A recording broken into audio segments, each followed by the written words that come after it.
the rich like me.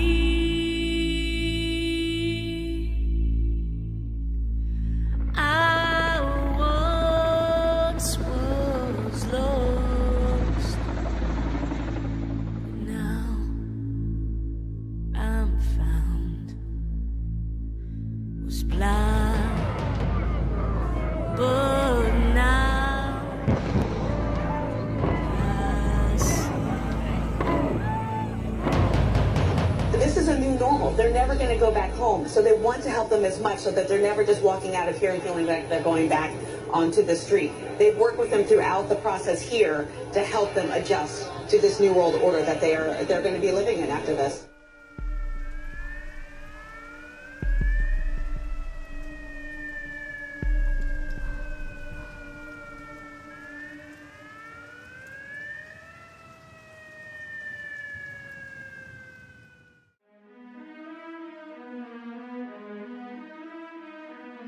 The long-running animated sitcom, The Simpsons, has become known for their ability to depict certain events before they even happen. 9/11, the presidency of Donald Trump, among so many other examples.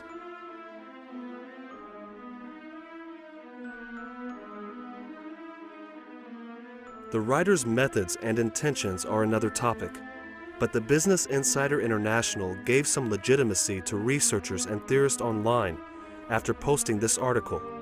11 times The Simpsons accurately predicted the future.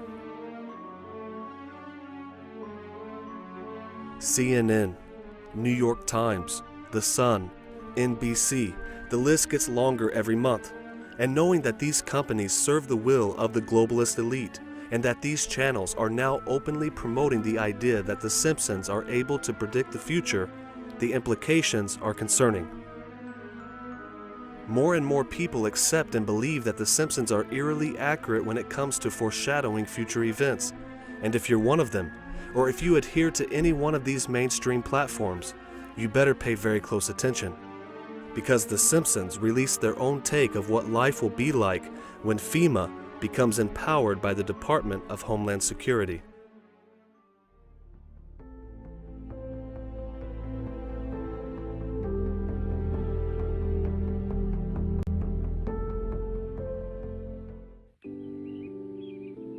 Lord, give us the courage to worship the American flag, be it on a car, a belt buckle, or on your holy person. I'd like to say something about the current climate of repression and fear. Oh, put a fork in it. Sit down, Saddam. Congress shall make no law abridging the freedom of speech or of the press. Thank you. Thank you, Lisa. I'm sure your opinion will not go unnoticed. Simpsons, you're under arrest for the violation of the Government Knows Best Act. Martha, play something to lighten the mood.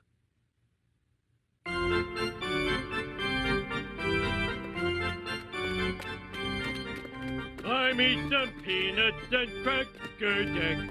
I don't care. Ah!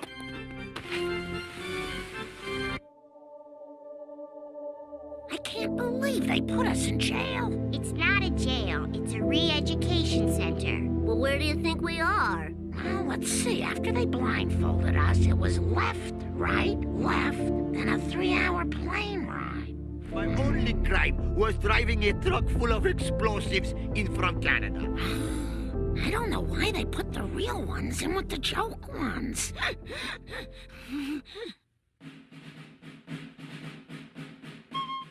Hello, I am the U.S. Constitution, and I'm over 200 years old, but I'm feeling fine. I wish I could say the same for my crazy cousin, Bill O'Reilly. What do I do? What do I do? Lisa, that's not funny. You believe in the Bill of Rights. I don't know whether it's the lack of sleep, the sodium pentothal, or that it's the only cartoon I've seen in 2 months. But this is what I believe in now. Convergence of globalization and technology has created a new brand of terrorism. There were persons who, for whatever reason, came to view their home country as the enemy. Disturbing news tonight about homegrown terror. Right now, it looks like there is no connection between the men arrested and any known terrorist cell. Homegrown. Yeah, homegrown, I should say. We've got a very serious situation here. I'm holding what is called the right-wing extremism, current economic and political climate, fueling resurgence and radicalization and recruitment. And in it, we talked about the fact that they define pro-lifers as domestic terrorists. They put this in a Department of Homeland Security document, this official assessment, now saying pro-lifers, people that believe in end-time prophecies, people that are opposed to the administration's position on immigration, those of us that are standing up for the sanctity of life and for the sanctity of marriage, all of those are now potential, and this is what they're saying, domestic terrorists. You traitors, pipe down. You're all here because you hate freedom. Do you get time off for snitching on your cellmates? You were right, homie. We shouldn't have rocked the boat. Then none of this would have ever happened. Well, we're not the only ones to be unjustly imprisoned. That looks and sounds a lot like the Soviet re-education camps of old. Soviet re-education camps can be translated to death camps. We should definitely mind our history. What you just watched certainly weighs a lot with theorists and investigative researchers alike, but we understand for some, it's tough to accept such an evil totalitarian image of the future, especially from an animated cartoon series. But the truth, re-education camps are real, and they are already open to the public. Okay, check this out, guys. Here we are at the FEMA re-education camp at Camp Atterbury, Indiana. It's about 50 miles south of Indianapolis. It's an active military base. I'm here on a World War II reenactment. We have clearance to be on the base for the battle and to portray the war we're doing. So happened that our camps and everything else that we're set up in aren't too far from these trailers. But I figured I'd give you all a glimpse of what a FEMA re-education camp really looks like. Now tell me why you have a bunch of FEMA trailers surrounded by concrete barriers and chain link fence. And not only that, you have guard towers at each and every end. And more trailers on the other side that have not been set up yet. Here is another one. And another one, and dechem stations to mop out. I'm here to talk to you about these FEMA camps. I'm very disturbed about them. Why would we be building these things all over the country? For what purpose? Well, we wouldn't, because they don't exist. It's just a figment of some people who have concerns about maybe Martians or other creatures coming to infiltrate our society, thinking that there are such camps. But so there are no such camps. There are no such. So why was it put into that bill? It's in a bill. So it's put into the bill. It doesn't exist. There are no FEMA camps anywhere in America. No, there aren't. What was the place I saw in Texas? I don't know what. It was called a residence. It had two 20-foot high fences around it. When I knocked on the door, it was locked. When the people came to the door, no comment was the answer I got on any question. And what disturbed me the most about this place was in the back, it was like a daycare. There's slides and swings for children. And I said, do you keep children inside this place? No comment. Have you ever kept children in this place? No comment. I haven't been there, so I have no idea. Maybe right. They're immature people. So you're telling me there isn't one FEMA camp of these in the United States right now? There are not. Why is it in that bill? What is exactly in the bill? It talks about building FEMA camps, doesn't it? That particular bill that we're talking about? I would have to, I'd like to see the bill. Isn't this guy a co-sponsor of the bill? What's the bill number? 6 FEMA camps to be built within the United States. How can a bill state that there'll be 6 FEMA camps built in the United States, and then I'm being told there are none? Well, I think I recall now something about this, and if I'm correct, I think those are locations for if there's a disaster like in Katrina. I think that's what it is. It's not any kind of a concentration camp or anything to round up citizens. He thinks that's what it is? The bill that he co-sponsored says the use of the camps will be determined by the Secretary of Homeland Security. They can come and go as they please. Exactly. They won't be locked. No. They can go in and out, because the place I saw in Texas is locked. You can't go in and out of it. No comment. And well, it's probably not being used either for a couple of years. We have films of children playing on the swings and the slides and stuff, and this one technically falls under Homeland Security. Well, I don't know. I haven't been there, and I don't know who the children are, and the children are probably very happy. Where have we heard that before? They're probably children of the people that manage the place, I imagine. But they're not people that have been taken there, by some green monsters in a machine. I have fear of my government, not green monsters and machines from outer space. Do you get time off for snitching on your cellmates? The U.S. government already has programs and organizations set up dedicated to training snitches and good little slaves, not only inside the prisons, but those who will go out to the public and encourage people, especially Christians and Muslims, to walk right into these re-education centers and FEMA prison camps.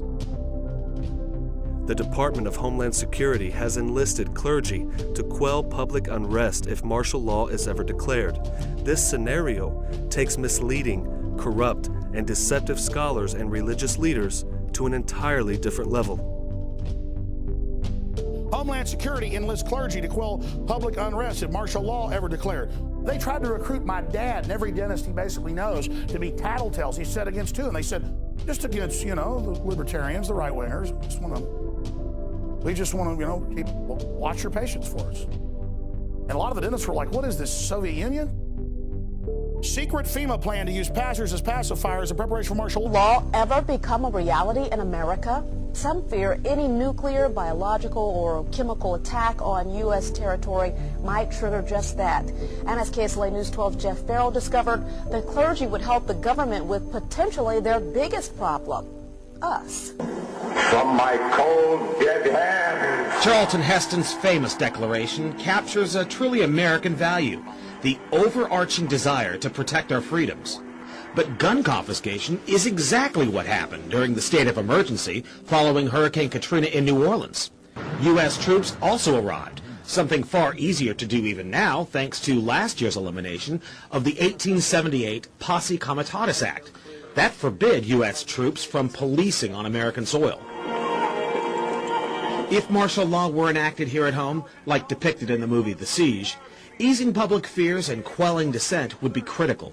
And that's exactly what the Clergy Response Team, as it's called, helped accomplish in New Orleans. Jeff, the primary thing that we say to anybody is let's cooperate and get this thing over with, and then we'll settle the differences once the crisis is over. Such clergy response teams would walk a tightrope between the needs of the government versus the wishes of the public. In a lot of cases, these clergy would already be known in the neighborhoods in which they're helping to defuse that situation. For the clergy, one of the biggest tools that they will have in helping calm the public down or obey the law is the Bible itself, specifically Romans 13. Because the government is established by the Lord, and that's what we believe in the Christian faith. That's what's stated in the Scripture.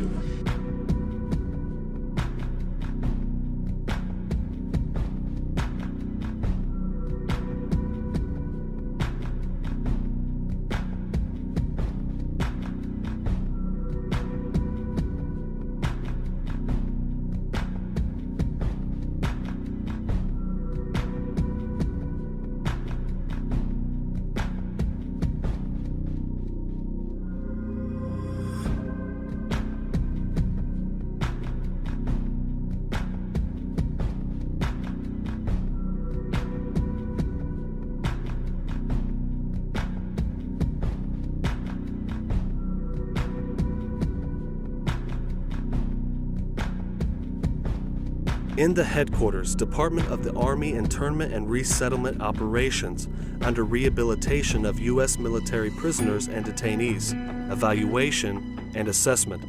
It mentions that other worthwhile periods of instruction may include basic computer skills, communication skills, reporting crimes, and suspicious activity reporting. This is a known tactic and compliance technique that is used inside these internment camps to turn people against their own people and towards occupying forces. They do this through fear and reward, by mind controlling the prisoners, breeding traitor informants and enforcers. This tactic was conveyed perfectly in the movie Red Dawn. 20 seconds.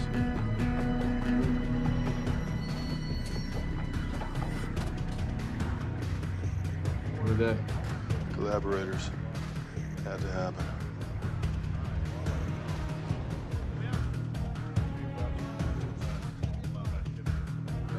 Okay, here we go. Look alive.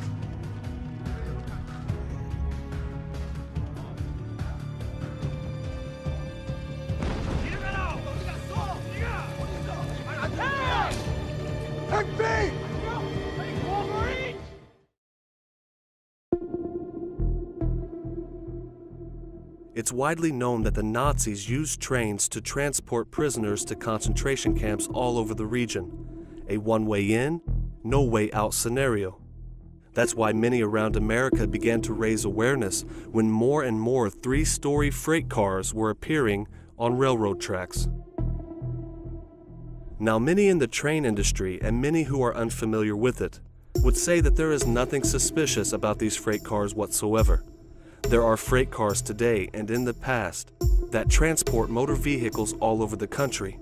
Sure, they converted the usual two-story freight car to three-story freight cars in this particular example, but most people today would look at that as productive.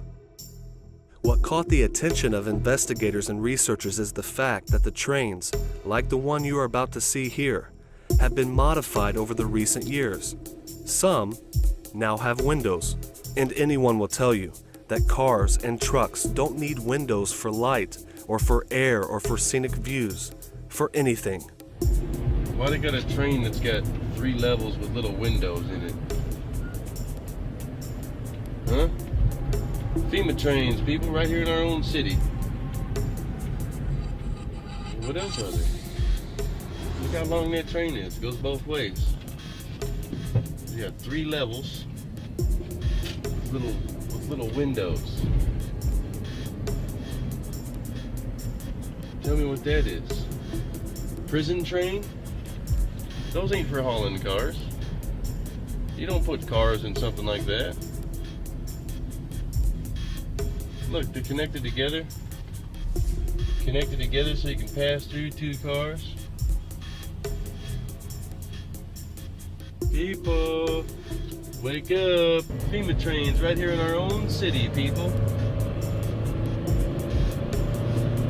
70 mile an hour.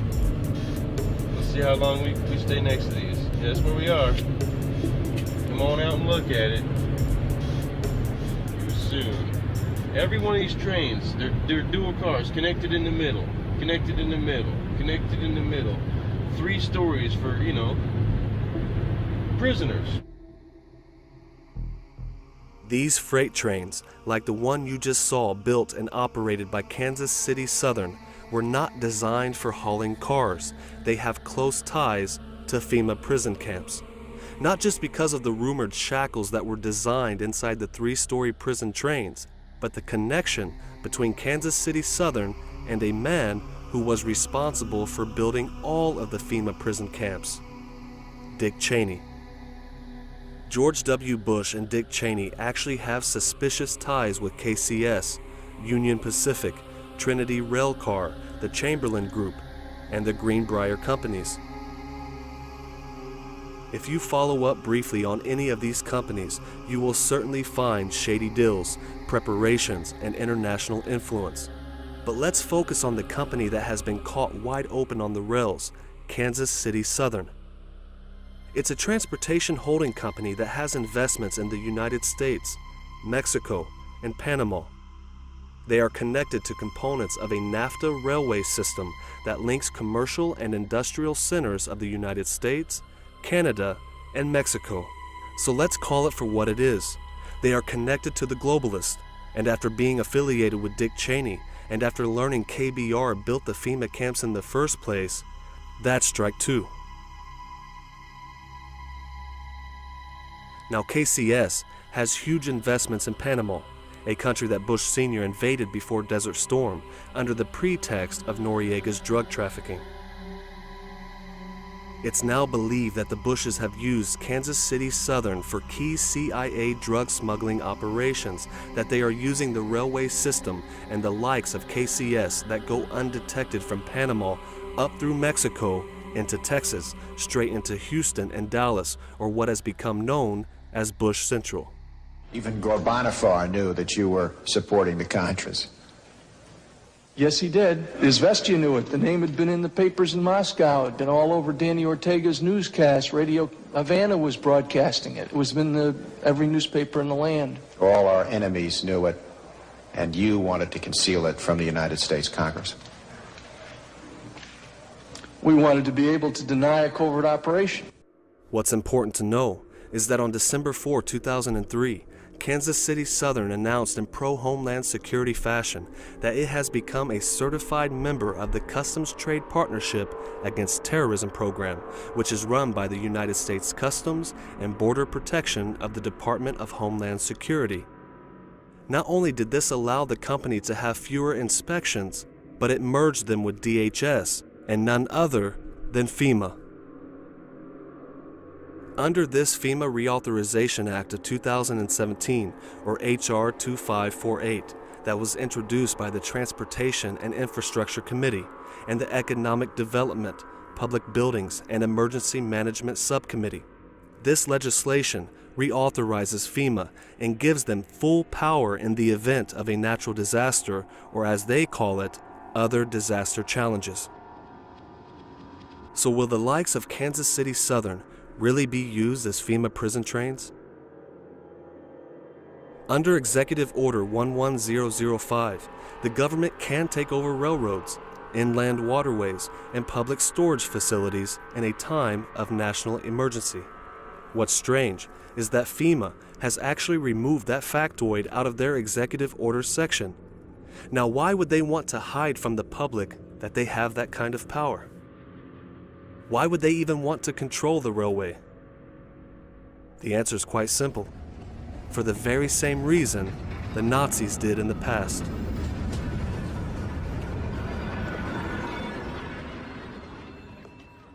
There was a recent testimony given by an anonymous Texas Ranger when he called into the Common Sense radio show hosted by Dave Hodges. He said, "I have been a Texas Ranger for quite some time, and as such, I am privy to much of what is going on regarding the Midland Walmart store closing and the events taking place during Jade Helm 15 military exercises. There are trains moving throughout Texas that have shackles inside some of the cars. I have not personally seen them, but I know personnel that have seen this. This indicates that these trains will be used to transport prisoners of some sort. I know reading your articles that your default belief will be that these are for American political prisoners and will be transported to FEMA detention camps of some sort. We have been told by Homeland Security that these trains are slated for transporting captured terrorists, non-domestic. We are not sure we can trust this explanation because Homeland Security is keeping a lot from us and we are growing increasingly uncomfortable with their presence in Texas." But it's not just in Texas. This train phenomena is happening all over the country, and more evidence suggests that the federal government is using the nation's railway system to prepare for future FEMA prison camps. And this actually struck very close to home. Amtrak, the National Railroad Passenger Corporation. Its headquarters is in Washington, D.C., and the current standing president is Richard Anderson. My father worked for Amtrak in Beech Grove, Indiana for over 35 years. When I was in my early 20s, I came across this video and was shocked knowing that this place was just 30 minutes from my house. The FEMA plans to imprison American citizens have generated a lot of interest around the country in locating the potential prison camps throughout the country. These may be facilities currently being used as prisons, such as those you saw earlier, or prisons that are being built supposedly in the name of the war on drugs. or facilities that have other uses but which could be quickly used to detain large numbers of people, such as this Amtrak facility in Beech Grove, Indiana. We're standing now in the main parking lot, which doesn't look too sinister. At this level, it is a very large parking lot, fenced on all sides by fence topped by barbed wire. It also has these electronically operated turnstiles.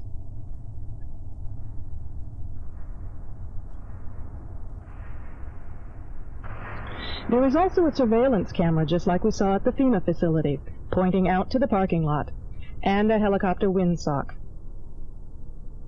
All of these apparent security measures are particularly unusual here, because this is a very low crime area, and this facility is nothing but an old train repair station with nothing in it worth stealing.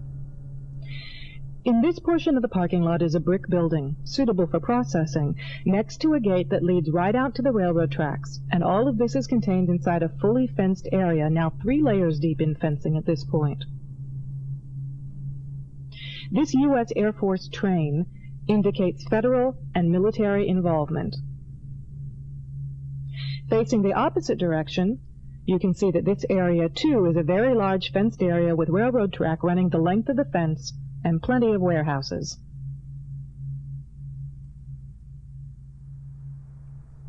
This facility was supposed to have closed in June of 1993, yet instead several $1 million in federal funds have been spent on supposed renovations over the past 2 years. Helicopter windsocks and markers are evident throughout the property. This small building is the only way into a particular fenced area.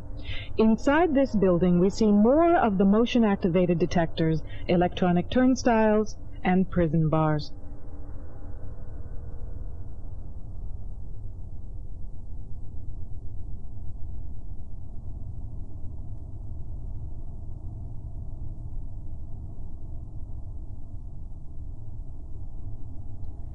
All of the renovations to this property have involved putting in new fencing, electronic turnstiles, concrete flooring in unused warehouse buildings, and putting in large gas furnaces on buildings that were never heated any time in the past 20 years.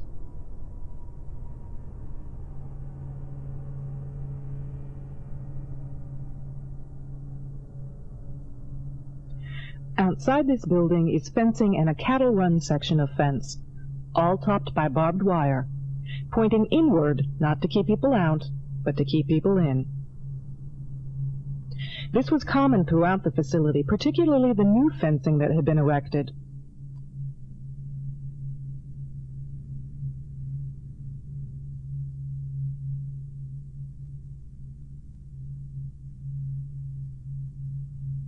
Inside the fenced area on the other side of the building, you'll see signs that say Red Zone, right up next to the railroad tracks that run the length of the fenced area. Next to the Red Zone sign, you can see closely numbered markers on the fences that are too closely spaced to be parking markers, just as if they plan to have people line up to board the trains.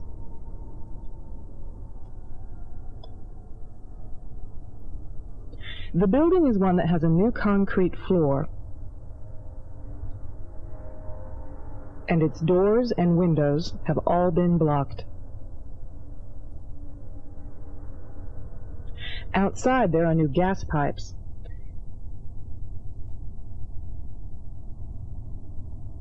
Even as we were filming, a black helicopter flew over us, observing what we were doing, which has happened many times when we have been at the facility.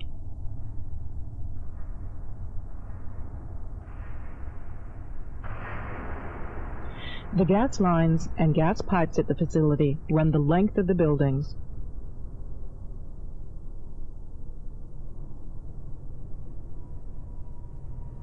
And come out at some very, very large, brand new furnaces that have been installed at the buildings throughout the facility.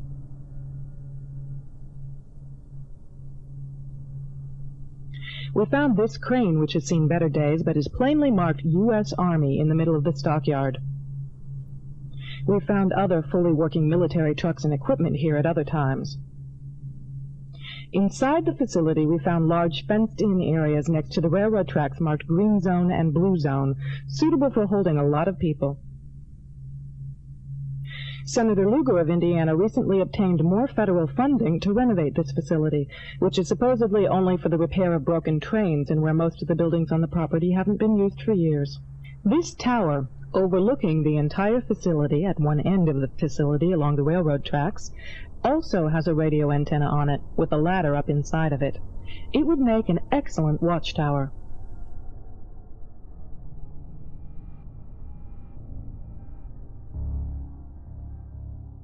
There are some online running a campaign trying to debunk that the Amtrak facility in Beech Grove, Indiana has anything to do with the possibility of being used as a future concentration camp.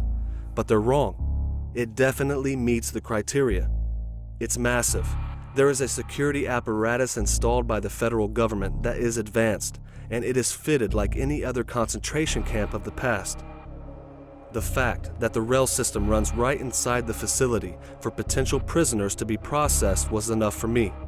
But the implications were so great that I asked my father, and he confirmed all that you just watched in that video.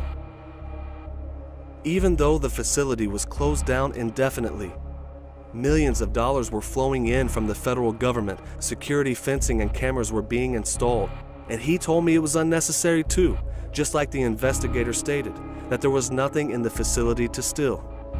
My father also mentioned the large furnaces that were being brought in and reaffirmed that none of the local warehouse shops were heated since the opening of the Beech Grove facility, even during the coldest winters. And I don't have to tell you, you know what industrial-sized furnaces were used for in Nazi concentration camps. It's not rocket science, and those methods still apply today because it's the same people behind this preparation today. Glenn Beck, an American talk show host, author, and U.S. political commentator, showed an image of what these camps would look like in the future if they put these furnaces to use.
If you happen to be picked up in an area where the train tracks don't lead to the main concentration camps that are spread out all over the country, you may find yourself on these white FEMA buses that are blacked out. These were seen out on the highways and back roads of America during the recent Jade Helm 15 exercises when the military was initiating martial law protocols. And if you're near water and a train is not accessible to get you to one of these locations, they haven't forgotten about you either. Huge FEMA prison ships, or barges, started appearing around the time of Hurricane Harvey near the shores of Texas and Puerto Rico. Digging deeper now into those FEMA barges we first told you about yesterday, the FEMA barges, which will be used for temporary housing. They will be arriving in 2 days, according to Port Arthur Mayor Derek Freeman. Live from shelter to shelter. This is hard enough. But at this moment, right now you're talking about putting me on a barge. Gwendolyn Donahue is not happy with the temporary housing coming to Port Arthur. She was rescued from her home during Harvey and is currently staying at the Red Cross shelter at the Thomas Jefferson Middle School. The next place she lives could look like this.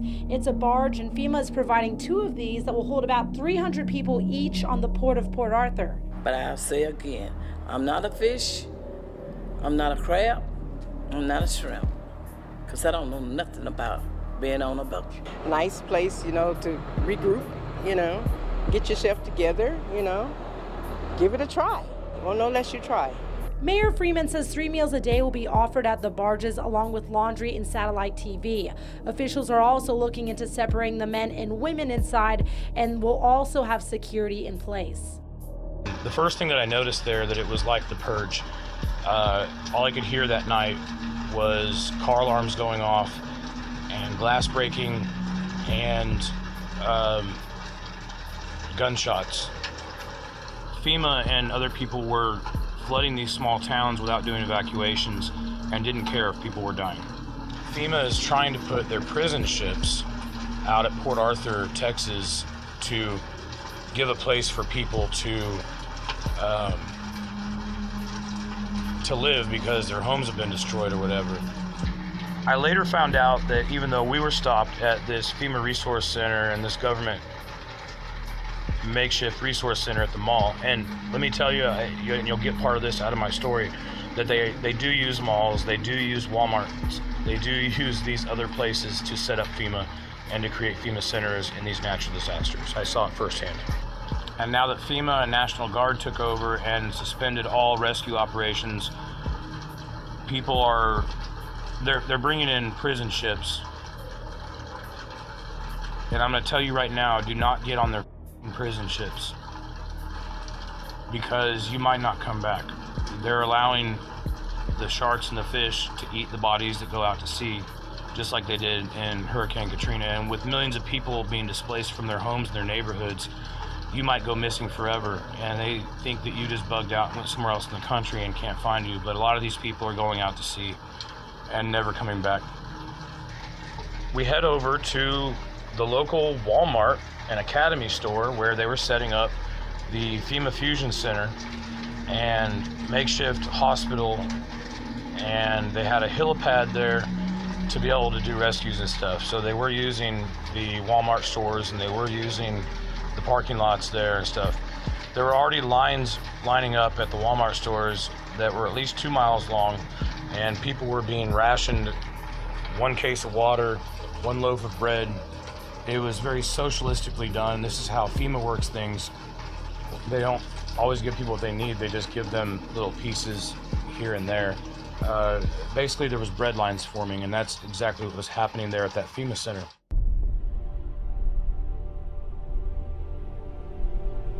Executive orders that have been signed from the time of Reagan to Obama have made all of what you have seen so far a possibility. In fact, the executive orders are some of the biggest proofs out there today surrounding the preparation for martial law in the United States and other Western nations following. Rex 84, the Patriot Act, the National Defense Authorization Act, to name a few.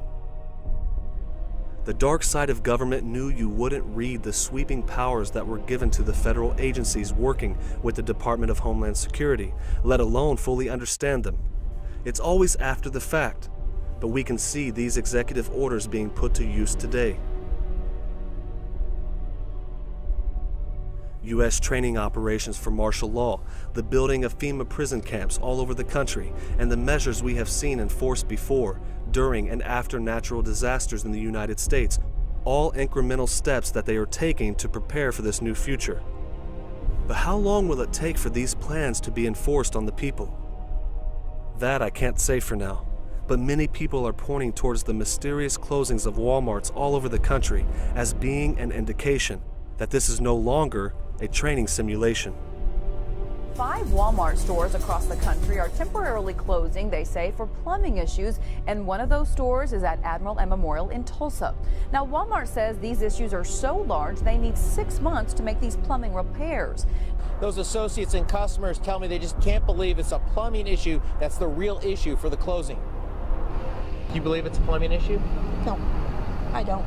Well, Jameson, for the past week, the Walmart story has been blowing up the web as people try to figure out exactly what might be going on. You can see right here, nearly 160,000 people have reached this story. There's been so many of these Walmarts being closed down and turned into these federal facilities and closed off. And when they take a Walmart from a town, that this is the only store that these people have to get everything from. There's only one other grocery store that's in this town. So why would you close down a grocery store that everybody, all these old people get their medicine from? That just says a lot. And the media is truly being blind to it. Although there has been episodes where they've had some media people report on it and then they got hushed up. To make it perfectly clear, Walmart is the biggest, most profitable retailer on the planet. They made over $480 billion in 2016 alone. No matter the location of a Walmart store, they're doing good. They don't go out of business, they put people out of business. We don't have to be experts or investigators to understand that hundreds of Walmart stores closing down at the same time, indefinitely, or for 6 months each, all for supposed plumbing problems, is strange. That, combined with video footage of the stores being completely gutted out, extra security added to permanently closed locations, military equipment, Department of Homeland Security vehicles and personnel being filmed on Walmart sites all over the country.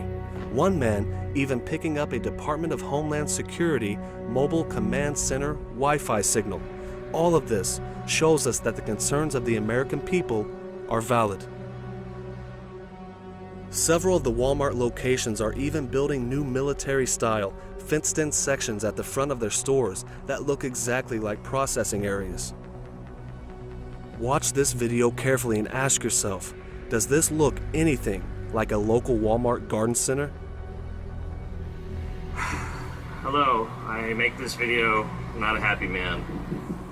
I'm at the neighborhood Walmart in San Jose, California. And this is what it has become. I did not want to believe it. Anyone who knows anything about jail or anything about that knows what this is. That is a holding area. Oh, I'm not allowed to go past this line actually, because the security guard told me if I do, it links up to the San Jose Police Department and they will come here and arrest me. That's kind of weird for a Walmart that's not in use anymore. How can they deny this? This is ridiculous. God. And the way it's set up too is perfect. Look at, they got a security, why would you have a security camera right here? Why is this needed? What? This obviously looks like some sort of an entrance that they're gonna have you coming in and out of. I mean, come on. Oh God, just come on. Look at this.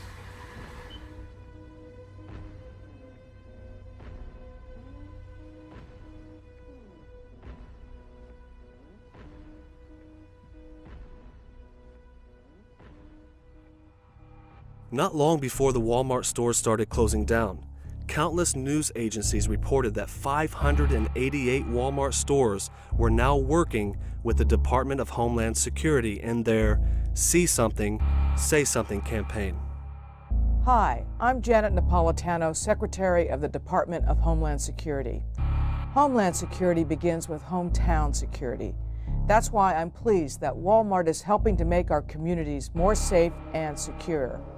If you see something suspicious in the parking lot or in the store, say something immediately. Report suspicious activity to your local police or sheriff. If you need help, ask a Walmart manager for assistance. Thank you for doing your part to help keep our hometowns safe. So what is really behind the Walmart store closings? Could it really be plumbing issues that has affected stores within the retail chain all over the country? Did one of the most greedy companies in the last century all of a sudden decide that they had enough money and that these locations were not necessary anymore? Some of them closing down after they just opened the year before. I wish I could say that is the case, But more and more evidence suggests that select Walmarts around the country are going to act as processing centers for FEMA prison camps. And that's interesting considering they're already working with FEMA and DHS during natural disasters. There have been several documented cases during hurricanes where people are being hauled away in white trucks to Walmart locations near the storms. They are processed and then sent out to FEMA and Red Cross centers nearby the affected region. Went back underneath the bridge and they were loading up with as many people, it's got to be dozens of people in the back of that thing. They take them to a nearby Walmart, and then the Walmart is where I guess Metro buses or school buses will take them to the shelter. The question is, what shelter are they taking them to? Because I heard Tom say GRB is overcrowded and or not overcrowded, but at the capacity they had planned for. So I think at least they have a system where they're taking them to a Walmart where they can be inside and wait and figure out what comes next. Absolutely. I think the people I talked to, all, with the exception of one, they all were eager to go wherever the truck would take them. They take them to a nearby Walmart, and then the Walmart is where I guess Metro buses or school buses will take them to the shelter. At least they have a system where they're taking them to a Walmart where they can be inside and wait and figure out what comes next. They all were eager to go wherever the truck would take them. There was a reporter that just said, at least they have a system where they're taken to Walmart. This means that Walmart had already been set up with FEMA and the Department of Homeland Security to act in accordance with them under their command.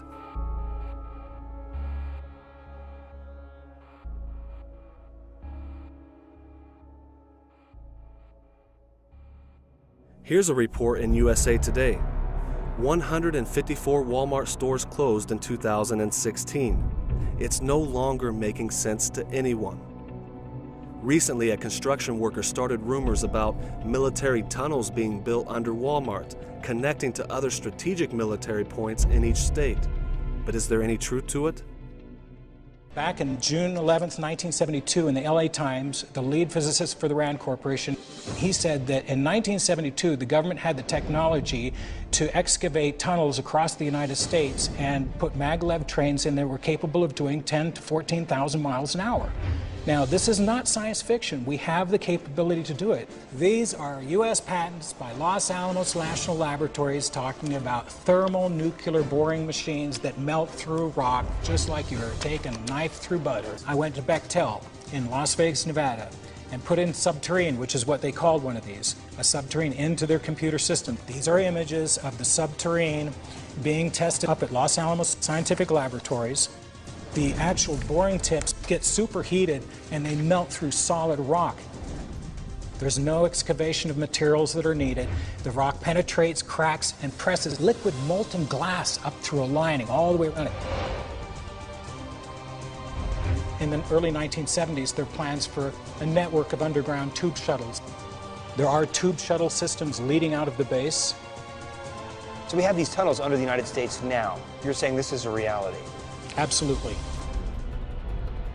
The website IntelliHub, the civilian intelligence agency, suggested the Walmarts are being converted into giant entrance facilities for a network of underground tunnels that the military will use to transport troops across the country, equipment, and prisoners.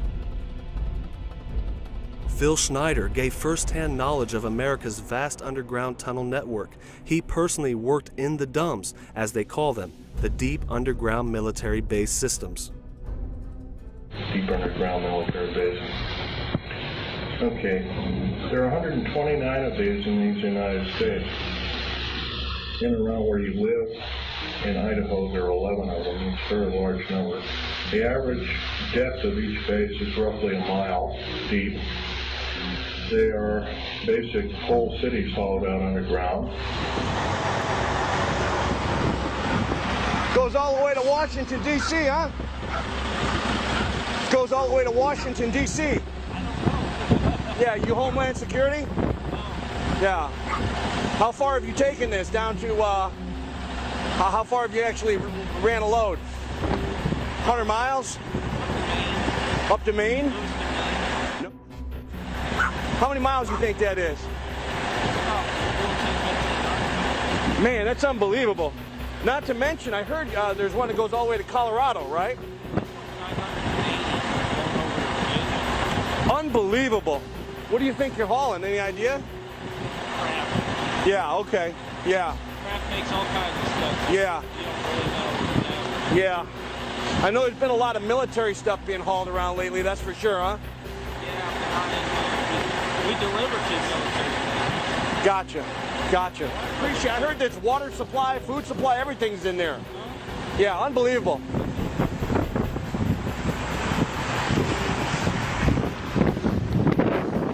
I mean, basically, we got an underground roadway system here that runs all the way to Maine, to Washington, D.C., to Colorado.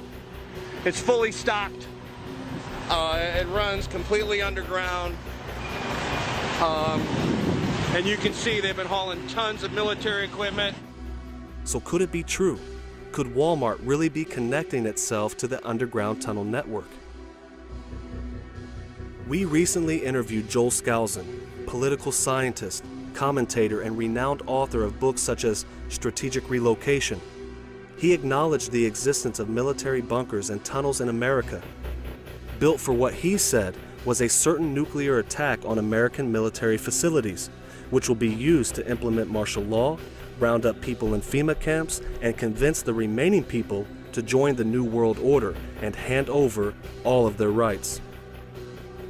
They planned and executed 9/11 to blame it on Al-Qaeda or Osama bin Laden when it was a U.S. black operation. So these are ruthless people. They care nothing for lives. But they are building deep underground bunkers, new ones, not just Mount Weather and other things that we've known about for a long time. They know the Russians know about that. They know that they'll be hit. They've got a lot of new underground bunkers being built because they know this nuclear attack is coming and they intend to let it fall. The way you're talking, it's as if you can already see this going down, and of course, God knows best the time, but you see this happening sometime in our lifetime. That's the feeling I get, and I've heard a lot about these underground military bases. What do they call them? DUMBs, or you hear a lot about these underground tunnel networks that they're building all across the country that's leading to different military facilities. What have you heard about that? Well, I don't believe all that I've heard on that because they claim, if you had what they claim to be underground tunnels linking everywhere around there, done by nuclear explosion, still, where do you put the material? It'd be just huge mountains of material. Now, certain pseudoscientists have claimed they've got nuclear Boeing machines that just make the material disappear. I just am not buying that.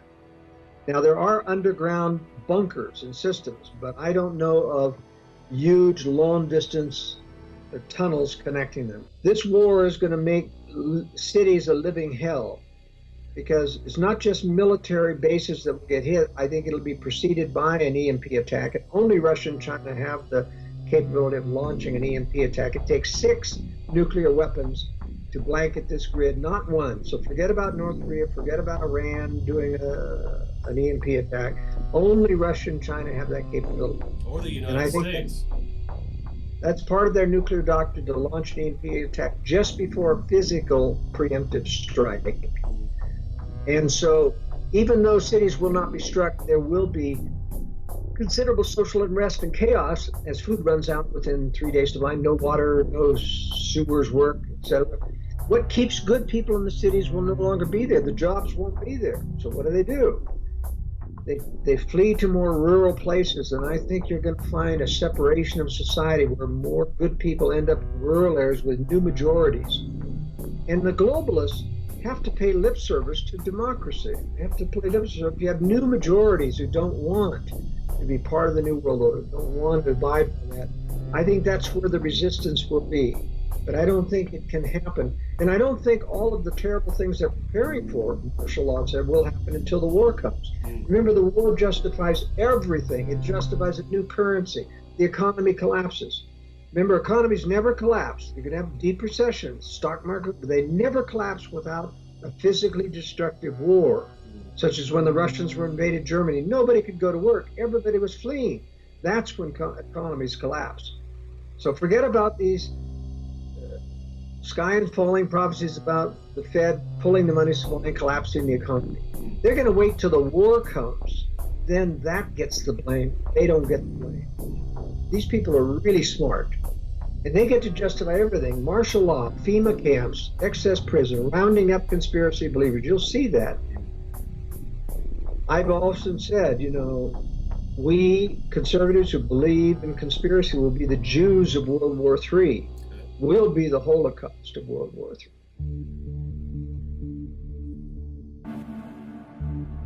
This is former Army Captain Dr. William Mount. In a bold testimony, he shared his experience and expertise in what he says is the reason for the sudden closure of all these Walmarts. People asked me why Walmarts are closing. The answer is simple. When I took an Army logistics class, the U.S. Army developed a logistics system for Walmart. Walmarts were strategically set up around the world to act as military distribution bases. So if we have problems in Yemen, the Special Forces takes over the Walmart in Yemen. You can order a helicopter and nuclear weapons on the Walmart logistics system. There's a back door into it. They taught me that. If you are going to have Operation Jade Helm throughout the Southwest, you seize a Walmart. You can order things such as M16 rounds. You can order an M16 through the Walmart program. So they walk into a Walmart, fire 2,200 people in California. You're all laid off, go away, no unemployment, get out of here. Because the military then takes over their base. The specific logistics program I was trained on in California is the same program they use at Walmart. The Walmarts are federal military posts. How many Walmarts they have, they get extra money from the government. And when the government takes over, they get a fortune from the government. If this proves to be true, the fact that they are being so bold with their movements suggests that things are heating up, and Walmarts will act as U.S. Army locations and potentially processing centers for these FEMA prison camps. Understanding that there are clear connected proofs that Walmarts are connected to the U.S. Army and the underground tunnel network. Take a look at this map, which overlays 5 closed Walmart stores and a rough map of what is believed to be the existing underground tunnel system underneath American soil. The similarities are shocking.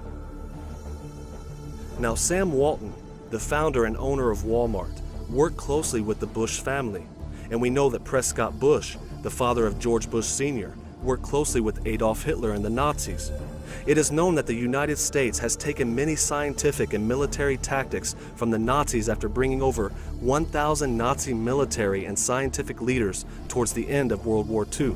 So it makes sense why the U.S. government saw Walmart as the perfect structure to help the Department of Homeland Security, in conjunction with FEMA, to enforce their new dictatorship. But first, of course, my respects to Sam Walton and to Helen Walton, one of God's truly special people.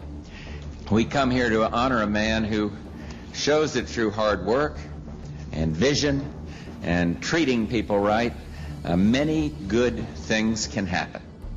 He's been generous with his fortune, and that is in the great tradition of America's commitment to this concept that I call 1,000 points of light.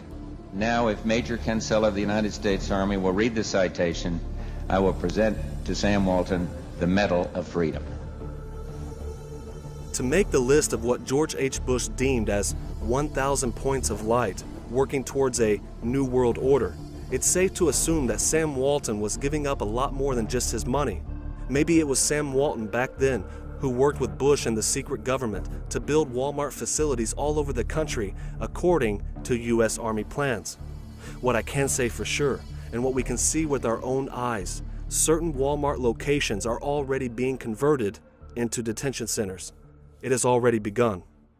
So demonic that we tell